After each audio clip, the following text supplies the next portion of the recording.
మీ ఎలాంటి వ్యాపార ప్రకటనలకైనా వెంటనే మా ఛానల్ సంప్రదించండి. అందరికి నమస్కారం, నేను శిరీష. ముందుగా అందరికీ శ్రీ పరాభవనామ సంవత్సర ఉగాది శుభాకాంక్షలు. ప్రస్తుతం మనతో పాటు ఉన్నారు సుప్రసిద్ధ జ్యోతిష్య వాస్తు పండితులు బ్రహ్మశ్రీ డాక్టర్ నాయకంటి మల్లికార్జున శర్మ గారు. గురుగారితో మాట్లాడదాం.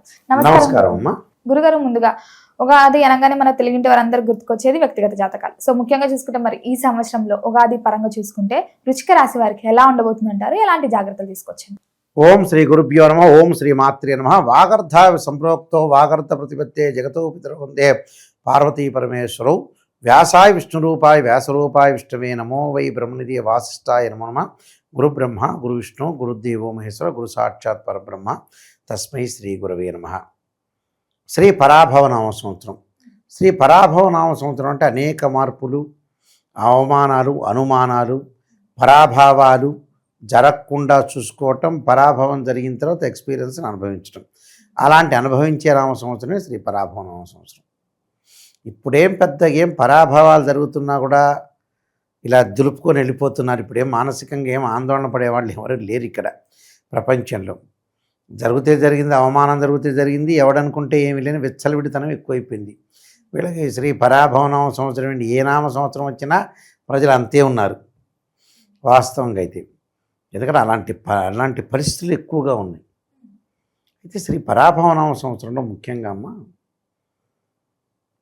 ఇక్కడ మనం వృశ్చిక రాశి వారిని తీసుకునేటట్టయితే ప్రధానంగా వృశ్చిక రాశిలో 4వ పాదంలో జన్మించిన వాళ్ళు, అనురాధ నక్షత్రం 1, 2, 3, 4 పాదాలు, జ్యేష్ఠ నక్షత్రం 1, 2, 3, 4 పాదాల్లో జన్మించిన వాళ్ళందరూ కూడా వృశ్చిక రాశి జాతకులు అవుతారు.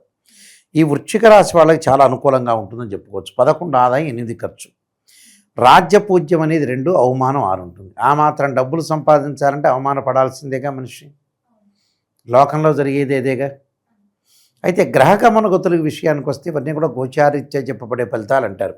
గోచారం అంటే ఏంటంటే ట్రాన్సిట్ సిస్టమ్, అంటే గ్రహాల యొక్క కలయిక, మూమెంట్. అది శాశ్వతం కాదు. శాశ్వతం అనేది బర్త్ చార్ట్, నేటల్ చార్ట్ అంటారు.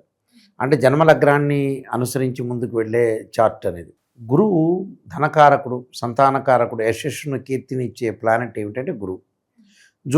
జూన్ 2 వరకు గురువు మిథున రాశిలో ఉంటాడు. 2వ తారీఖు నుంచి కర్కాటక రాశిలోకి మారుతాడు. అక్టోబర్ 31 వరకు. 31వ తారీఖు తర్వాత సింహరాశిలోకి సంచారం చేస్తాడు అతిచారంతో. అతిచారం అంటే ఉన్న సంవత్సరాల్లో, ఉన్న రోజుల్లో కాకుండా ఎక్కువగా ముందుకెళ్ళటాన్ని. అయితే అది ఎప్పటి వరకు ఉంటాడు?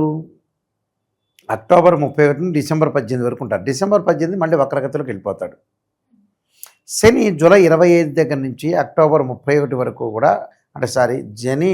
జూలై 25వ తారీఖు నుంచి డిసెంబర్ 10 వరకు కూడా శని వక్రగతిలోకి వెళ్ళిపోతాడు. రాహుకేతులు డిసెంబర్ 7వ తారీఖున మారుతాడు. రాహు కుంభం నుంచి మకరంలో, కేతు సింహం నుంచి కర్కాటకంలో. ఇలా మార్పులు జరుగుతాయి. రవి బుధ శుక్ర గ్రహాలు 30 రోజులకు ఒకసారి మారుతుంటారు. కుజుడు 45 రోజులు పడతాడు. శని 2.5 సంవత్సరం, రాహుకేతులు 18 నెలలు, గురువు సంవత్సర కాలం. ఇది ఏ విధంగా ఉండబోతుంది అంటే వృశ్చిక రాశి వాళ్ళకి ఆదాయం అనేది బాగా ఎక్కువ ఉంటుంది. ఎందుకంటే జూన్ 2 నుంచి భాగ్యస్థానంలో గురువు వస్తాడు. అంటే ద్వితీయాధిపతి, పంచమాధిపతి అయిన గురువు ఇక్కడ జూన్ 2 వరకు అష్టమ స్థానంలో ఉంటే కొద్దిగా ఆదాయపరంగా ఖర్చులు అవుతాయి. మళ్ళీ జూన్ 2 తర్వాత నుంచి భాగ్యస్థానంలో రాకుండా విపరీతమైన లాభాలు కలిగే అవకాశాలు బాగుంటాయి. ఆర్థిక పరంగా ఆకస్మికంగా ధనలాభం కలుగుతుంది. ఉద్యోగంలో ప్రమోషన్లో, నిరుద్యోగులు వాళ్ళు ఆశించిన దానికంటే మంచి జాబ్లో రావటం అంటే, అలానే వివాహపరంగా స్త్రీలకి కానీ మగవాళ్ళకి కానీ సుసంపన్నమైన కుటుంబం నుంచి అమ్మాయి కానీ అబ్బాయి కానీ వచ్చే అవకాశాలు ఎక్కువ ఉంటాయి.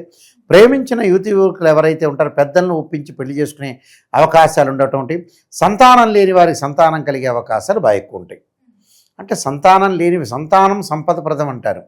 జీవితంలో భార్యాభర్తలు పెళ్లి చేసుకోవడానికి కారణమే సంతానం. ఇక మిగతా ఏమీ కారణాలు అవసరం లేదు, ఆ కారణాలు అక్కర్లేదు కూడా. సంతానం సంపదప్రదం అన్నారు. అంటే ఆ సంతానం చూసే తల్లిదండ్రులు మురిసిపోతారని అర్థం.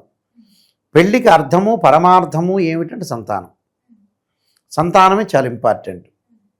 భగవంతుడు నేను చూడలేము. ఏదో ఊరికి అన్నమయ్యలో రాఘవేంద్ర స్వామి, ఆ రాఘవేంద్రరావు ఇదిగోండి మరదళ్లతో తిరిగేటప్పుడు గొడుగు పట్టుకొని ఇలా తీసుకెళ్ళి రాఘవేంద్రరావు తీసుకెళ్ళి ఆ దేవుణ్ణి చూపిస్తారు.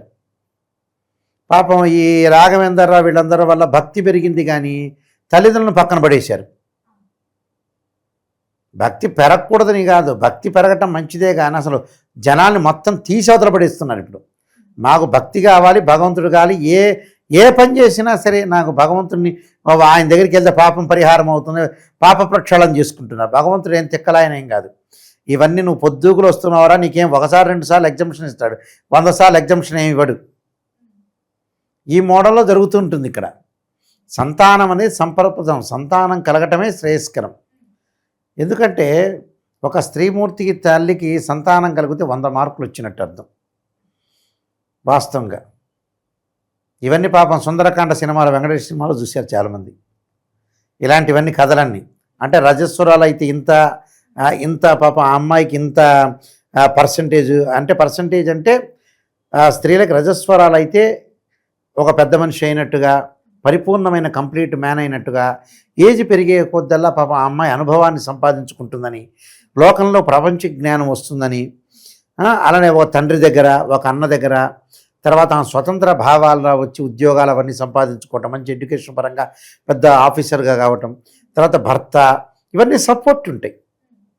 ఇలాంటివన్నీ కూడా ఏంటంటే 100% కంప్లీట్ మ్యాన్ కావటం అంటే సంతానానికంటే స్త్రీ మాతృమూర్తి కావటం అంటారు. అది కంప్లీట్ మ్యాన్, కంప్లీట్.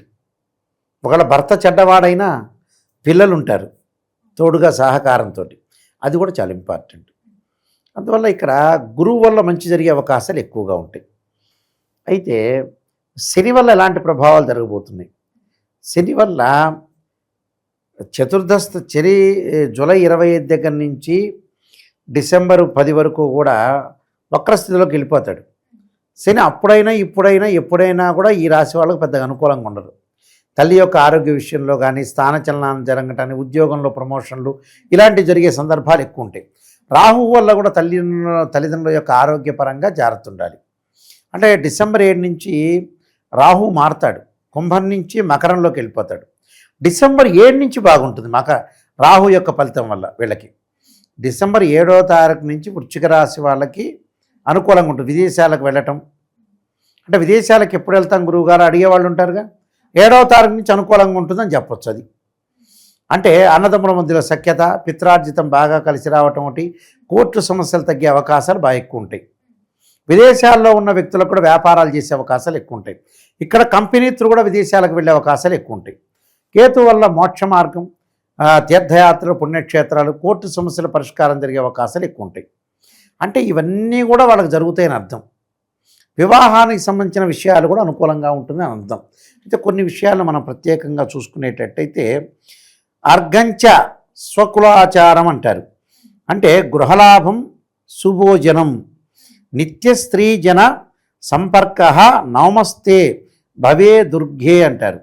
అంటే భవే దుర్గౌ అంటారు. అంటే కారణం ఏంటంటే ఈ రాశి వారికి ఈ సంవత్సరం అంతా కూడా వృత్తి ఉద్యోగాల యందు అభివృద్ధి, ధనలాభం, వృత్తి ఉద్యోగాల యందు అభివృద్ధి, కుటుంబ సౌఖ్యము, సమయానికి చేతికి ధనం అందటం, చాలా కాలం నుంచి రావాల్సిన బాకీలు వసూలు కావటం, ఆకస్మికంగా ధనలాభం, సంఘంలో కీర్తి ప్రతిష్టలో బాగా పెరగటం, అలానే విజయము, లాభము, వివాహం కాని స్త్రీల పురుషులకు వివాహం కావటం, ఉద్యోగులకి ఉద్యోగాల యందు అభివృద్ధి, మీ మాట మీద గౌరవం అధికంగా పెరిగే అవకాశాలు, అభివృద్ధి కలగటం ఒకటి, ఐటీ అంటే కంప్యూటర్ సాఫ్ట్వేర్ రంగాల ఉద్యోగుల ప్రమోషన్ లభించడం, విదేశాలకు అనుకూలంగా ఉండటం, వ్యాపారాల యందు అన్నిటిగా విజయం సాధించడం, వ్యాపారాల యందు అభివృద్ధి, నూతన సంస్థలను ఏర్పాటు చేయటం, భాగస్వామ్యంతో మిత్రత్వం కలగటము, కిరాణా, ఫ్యాన్సీ, ట్రాన్స్ఫరు, నూనె, ట్రాన్స్పోర్టు, నూనె, చర్మము, రకరకాల వ్యాపారాలు చేసే వాళ్ళకి, చెప్పుల వ్యాపారం చేసే వాళ్ళందరికీ కూడా బాగుండటం, మంచి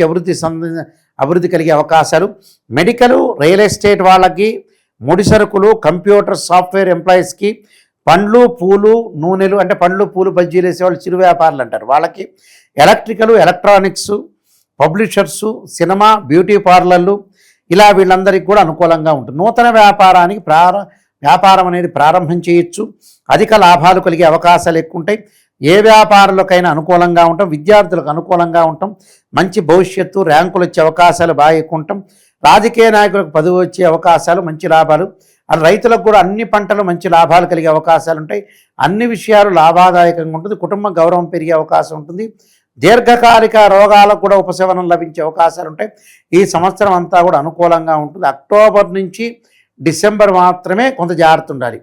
అంటే అక్టోబర్ లాస్ట్, నవంబర్, డిసెంబర్ ఆ రెండుల్లో మాత్రం కొన్ని ఇబ్బందులు చికాకులు కలుగుతాయి.